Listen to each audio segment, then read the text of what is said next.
Thunderbolts के and में दिखे फैंटास्टिक फोर की स्पेसशिप में कौन आया है, इस बात का हमें कोई क्लियर आइडिया नहीं था। लेकिन अब इस फोर्थ लीक टीजर से कंफर्म हो जाता है कि इस फैंटास्टिक फोर की स्पेसशिप में कौन कौन आया है। बेन ग्रीन द थिंग का तो आना कंफर्म हो चुका है। बाकी बचे फैंटास्टिक फोर के 3 मेंबर रीड, सूजन और जॉनी, जो डेफिनेटली वो भी आए होंगे।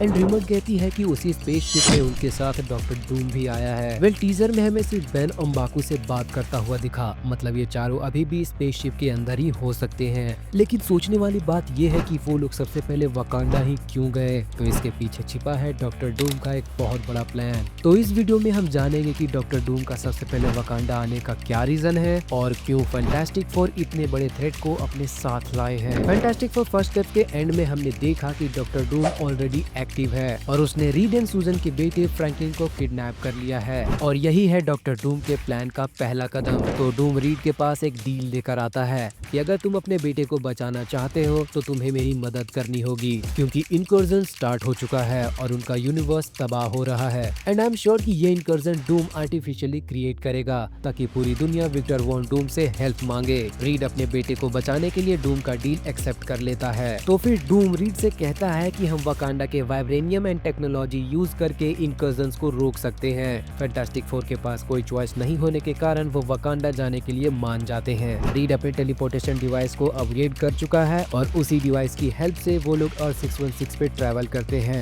टीजर में जब द थिंग डेजर्ट में ओम्बाको और शूरी से मिलता है तो ये भी डूम का ही प्लान का हिस्सा होता है और द थिंग यान्सी स्टेट उन्हें फ्रेंडली बिहेवियर दिखाने के लिए कहता है ताकि वकांडा उसे दुश्मन न समझ ले। रीड, सू और जॉनी शिप के अंदर ही होते हैं और उनके साथ डूम भी घात लगाए बैठा है। और टीजर के एंड में हम देखते हैं कि शूरी वकांडा फॉरएवर पोज करते हुए स्पेसशिप के अंदर चली जाती है और अपने साथ वाइब्रेनियम स्कीमेटिक्स टेक्नोलॉजी सब कुछ ले जाती है। और डूम यही तो चाहता था, क्योंकि शूरी भी एक जीनियस है, उसे वाइब्रेनियम के बारे में सब कुछ पता है। तो डूम उसकी जीनियस माइंड एंड वाइब्रेनियम का इस्तेमाल करेगा फ्रैंकलिन के पावर कॉस्मिक से कंबाइन करने में। फिर वो लोग वहाँ से एक्समैन यूनिवर्स जाएंगे इनकर्जन को फिक्स करने के लिए, क्योंकि मोनिका के उस यूनिवर्स में चले जाने से रियल इनकर्जन कॉज हुआ है। लेकिन डूम उन्हें वहाँ पर धोखा देगा और शूरी के वाइब्रेनियम टेक्नोलॉजी का यूज करेगा सेंटिनल्स के रिप्रोग्राम करने के लिए, जो पहले से उस यूनिवर्स में एग्जिस्ट कर रहे हैं। वाइब्रेनियम इनहैंसमेंट एंड फ्रैंकलिन के डायमेंशनल पावर के कंबाइन से सेंटिनल्स एक अनस्टॉपेबल वेपन बन जाएंगे। तो डूम एक्समैन को कहेगा या तो मेरे सामने झुको या अपने एक्सटेंशन को अपना लो। एक्समैन के पास कोई चॉइस नहीं होने के कारण वो सरेंडर कर देंगे। इसीलिए तो साइक्लोप्स अपने वाइजर उतारकर अपनी आंखों के ऑप्टिक्स पावर से आसमान फाड़ रहा है, क्योंकि इस सेंटिनल्स की फाइट में काफी सारे एक्समैन मारे जा चुके हैं। डूम सिर्फ एक्समैन यूनिवर्स पर कॉन्कर नहीं करता है, बल्कि एक्समैन के सबसे बड़े दुश्मन को अपना वेपन बनाकर उनके खिलाफ इस्तेमाल करता है। सेंटिनल्स को बनाया गया था म्यूटेंट्स का शिकार करने के लिए, लेकिन अब डूम ने सेंटिनल्स को वाइब्रेनियम आर्मर और फ्रैंकलिन के बेंडिंग पावर से इन रोबोट्स को मल्टीवर्स का मोस्ट डेंजरस फोर्स बना दिया है और उन्हें इस तरह से प्रोग्राम किया है कि डूम के खिलाफ जाने वाले किसी को भी मार सकते हैं। And if doctor Doom multiverse पे कॉन्कर करने के बजाय उसे रीसेट करना चाहता है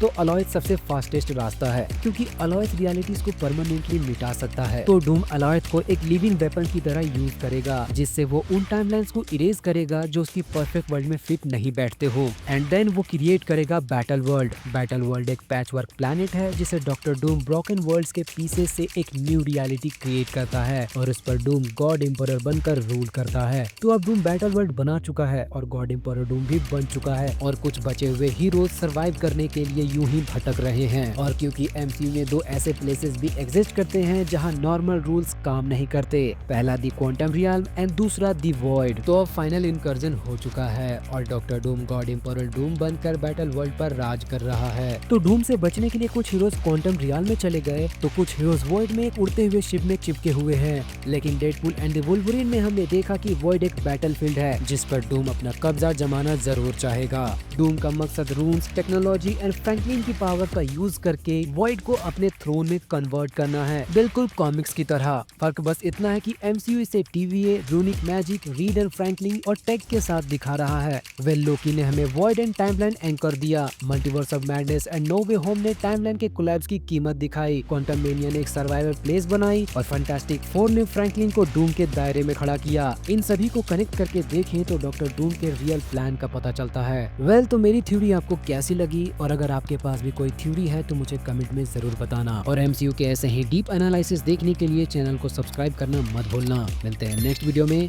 जय जय हिंद, जय मार्वल।